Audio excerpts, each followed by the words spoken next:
Olá, meu amigo, minha amiga.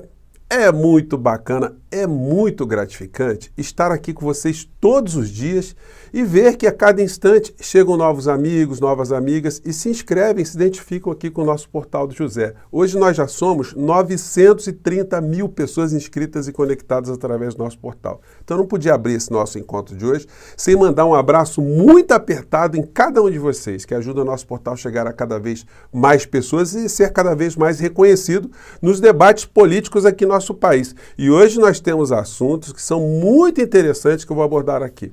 Mas antes de mais nada, quero convidar você que está chegando nesse instante ao nosso portal e ainda não nos conhecia, para que você também se inscreva aqui conosco, venha participar das nossas atividades, conheça também os nossos outros vídeos. Se você gostar, compartilhe, recomende, não se esqueça, dê sempre o seu joinha, mande seu comentário para cá, porque é sempre considerado, é sempre muito importante, e se puder, se inscreva também no nosso clube de membros. Você que é muito bem-vindo e muito bem-vindo. Então vamos aqui aos nossos assuntos, que hoje tem coisa muito interessante, né? Em primeiro lugar, essa nota aqui na coluna do Anselmo Góes. TSE absolve Lula em ação do PL para defender Bolsonaro. Partido do ex-presidente reclamou de falas e supostos ataques do petista durante ato realizado em julho de 2022, antes do período eleitoral. O que a defesa do Bolsonaro ele estava reclamando, né? De uma coisa que o magistrado olhou e falou assim, olha, não dá, né, para não reconhecer que a fala de Lula encontrou amparo na realidade. Diz aqui o texto. Entre as queixas dos liberais, uma apontou para um possível ataque à honra de Bolsonaro, chamado de genocida por Lula. No voto do relator, o ministro Carlos Horbach disse: inexiste ofensa nas falas do petista. Ou seja, o magistrado viu a realidade brasileira e viu a alcunha que foi lançada contra a figura do inelegível genocida e disse, olha, os fatos são irrefutáveis. Se ele pudesse acrescentar mais dados ao despacho dele, ele diria que o Brasil, embora tenha 3% da população do planeta, conseguiu ter 11% das vítimas totais da pandemia aqui no planeta, né? O que denota muitas coisas, como nós já salientamos aqui, pesquisa que saiu essa semana. Nos municípios onde o genocida teve maior influência política foram os municípios onde mais morreram pessoas, iludidas, levadas por esse insano a acreditarem que se entupir de remédio imprestável poderia salvar essas pessoas, que não dá bola para as medidas sanitárias, as medidas científicas, não tinha o menor impacto sobre as suas vidas, né? Bom, então tá aí, pelo menos do ponto de vista de se montar esse grande quebra-cabeça, mais uma pecinha foi colocada hoje, e aí os bolsonaristas não têm do que reclamar, né? O carimbo de genocida agora é oficial, pelo menos no voto desse ministro do Tribunal Superior Eleitoral, né? Vamos ter mais novidades pela frente. O que sobra para uma criatura que nada faz? Tentar se locupletar de trabalhos, de obras, de realizações dos outros. O governo Bolsonaro não fez nenhum projeto de infraestrutura, nem uma inauguração de uma escola, nem um grande hospital, nem um centro de absolutamente nada. O que ele fez? Apenas inaugurou obras que foram iniciadas por outros governantes, a maior parte deles o ex-presidente, na época, presidente Lula e a ex-presidente Dilma, né? E aí ele vai listando aqui, conclusão de obras históricas iniciadas em governos anteriores e concluídas em nossa gestão. Ele poderia ser mais honesto, mas querer que o Bolsonaro seja honesto é demais, né? Ele poderia dizer, obras históricas iniciadas no governo Dilma e governo Lula, ou governo Lula e governo Dilma, que nós concluímos. Aí ele vai colocando conclusão da transposição do Rio São Francisco, aí vai colocando uma série de coisas aqui que, na verdade, algumas nem foram concluídas. Mas, enfim, ele vai colocando aqui uma série de obras que não são da realização dele, né?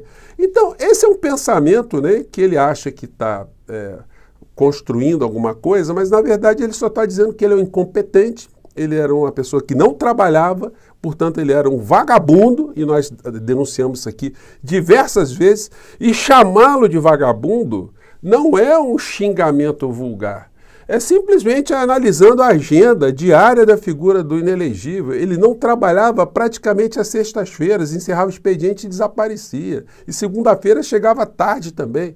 E isso para dizer o mínimo, sem falar o uso de dinheiro público para seus caprichos e interesses eleitorais pessoais e dos grupos que ele atendia, né? Então ele fez essa publicação, eu não podia deixar de conversar com vocês sobre isso, né? Uma curiosidade, né? Uma coluna aqui do Ricardo Couto. Bolsonaro em livraria faz Aldo Rebelo entrar para a história. Por que está dizendo que entrou para a história o Aldo Rebelo? Porque ele levou o Bolsonaro para uma livraria, né? É um ambiente totalmente hostil para o Bolsonaro. Você quer ver o Bolsonaro, um bolsonarista raiz, ficar absolutamente enlouquecido, é trancar a figura dentro de um lugar repleto de livros. E certamente eles vão começar a passar mal, vão começar a ter calafrios, provavelmente vão ser levados até uma situação de óbito, né? Porque é uma situação muito inesperada para figuras como a figura do inelegível, né? Bom, daí a gente entra aqui em algumas outras pautas. Petistas não conseguiram aprender que não há redução de juros sem ajuste nas contas públicas. Então é o seguinte, o discurso, a coluna aqui é da Helena Landau, uma economista ultra neoliberal também, né? Que tem essa solução sempre de vender o patrimônio público. É quase uma figura que funcionaria como uma espécie de Milei mais polida aqui no nosso território, né? Ou uma Paulo Guedes, né? Se a gente puder dizer assim, né? Mas é o pensamento isolado que ela está manifestando aqui? Não. Se vocês pegam aqui o editorial dos jornalões, todos eles vão nessa mesma linha, tá, gente? Não tem mudança absolutamente nenhuma. Todas defendem os mesmos interesses, o grande capital aqui dentro e fora do nosso país. Diz aqui o editorial do Globo. Rombo nas contas públicas exige ajustes de despesas. Relatório do Tesouro projeta déficit maior em 2024, ainda que haja alta incerta nas receitas. Os editoriais, eles são unânimes junto com a extrema-direita num ponto, né? Eles não dizem onde é que se deve fazer o ajuste, o que se deve cortar. Vai cortar o quê? De merenda escolar? De remédio? De Bolsa Família, da educação, da saúde básica, de saneamento básico, de contenção de encostas, de tratamento de meio ambiente, onde é que vai se cortar? Porque eles poderiam ser mais propositivos, né? Ao invés de ficar como um reclamão, como se a gente tivesse numa casa, né? Onde a dona de casa ali está se esticando toda, está trabalhando ao máximo, o marido também, para dar comida para os filhos, para dar um teto, para pagar a energia elétrica, já fazendo economia total, e alguém chegar para essa família e dizer assim, olha, vocês precisam cortar despesas. E aí os pais olham assim para os filhos, olha, fazer o quê? Vou parar de comprar roupa? Vou ficar com luz de vela? Vou cozinhar a lenha? O que eu vou fazer? O que se faz mais num país que já está exprimido diante de um abismo, né, que cria um déficit social que o nosso país gigantesco, né? Então eles poderiam ser mais consequentes, olha, tem que cortar de tal lugar, ter coragem para dizer onde é que vai cortar. Por exemplo, cortar juros da dívida, né? Pressionar o Banco Central, redução de juros para a economia crescer, enfim, poderiam ter várias medidas, né? Mas essas medidas simplesmente não acontecem. Daí, gente, eu quero entrar aqui com vocês num debate aqui que ninguém está fazendo, tá? O presidente da República, ele precisa de alguém que faça algum tipo de crítica. As críticas, elas podem vir desse mundo neoliberal, podem vir da extrema-direita, e as críticas, elas vão convergir.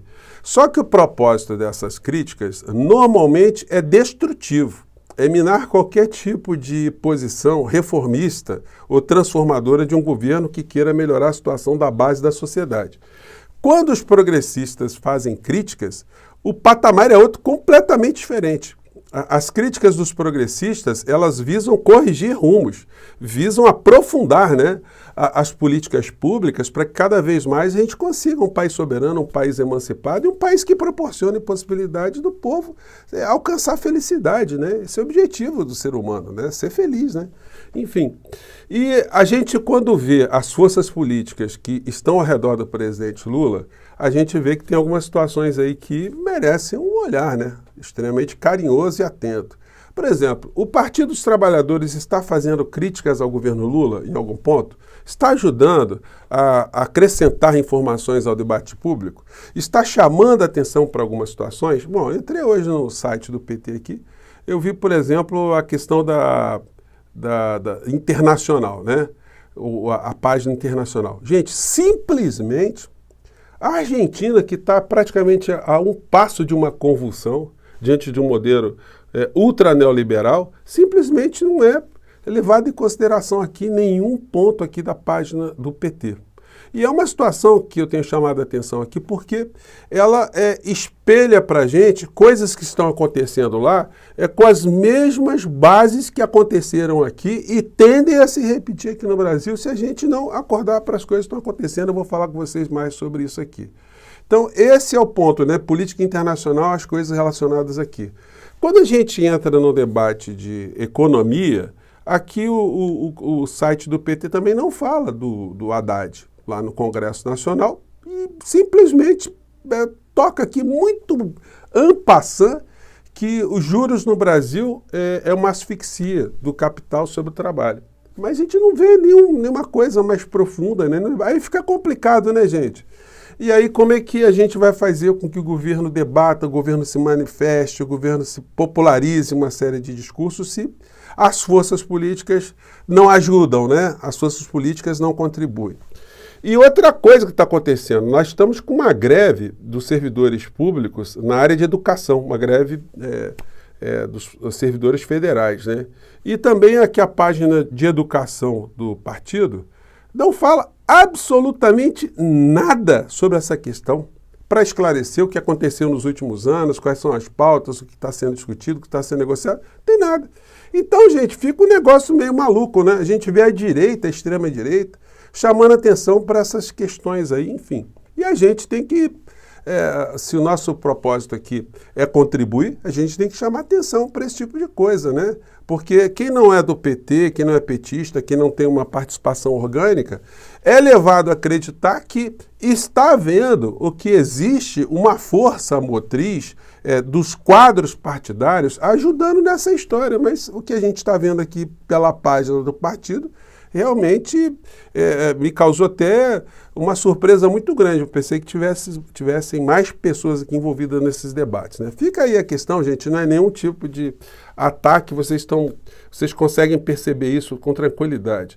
Mas nada como a gente chamar atenção, né? Esse tipo de pontuação que nós fazemos aqui não tem nada a ver com esse discurso da extrema-direita, desses insanos, desses criminosos. Então, fica colocado aí. Notícia internacional também. Sobrevivente do Holocausto ajudou o procurador do Tribunal Penal Internacional a pedir prisão de Netanyahu. Essa questão lá da faixa de Gaza, né, está muito esfriada, né? Porque nós estamos aqui no mundo com o genocídio em curso também.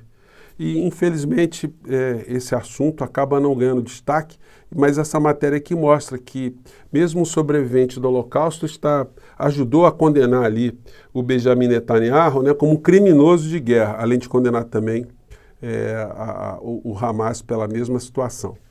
Daí que, fechando o nosso papo de hoje, o Milei na Argentina. Gente, ele saiu na capa da revista Time, e aqui nessa charge aqui eles colocaram, em vez de Time, colocaram hambre, né, quer dizer fome. Gente, a Argentina está entrando num colapso, mas está virando um negócio muito preocupante, porque aqui no Brasil, a elite, o poder econômico, a grande mídia, deu sustentação para que uma figura como Bolsonaro surgisse. Mas a Argentina está conseguindo piorar, porque a figura lá, gente, olha, dá para a gente fazer aqui alguns programas aqui sobre o que está acontecendo na Argentina. Eu vou voltar a esse assunto aqui, colocar mais luzes, mas são situações para a gente ficar muito alerta aqui no Brasil, porque a história se repete, e nós não estamos falando de algo que está acontecendo lá do outro lado do planeta, não. Nós estamos falando com um vizinho nosso aqui, que está ali, cruzou a fronteira do Rio Grande do Sul, a gente já cai numa realidade da Argentina. Então, gente, não é para a gente desprezar esse assunto e, sobretudo, os partidos políticos, né? E o governo também, né? Gente, eu volto mais tarde, um grande abraço, mande seu comentário para cá, tá legal? Tchau!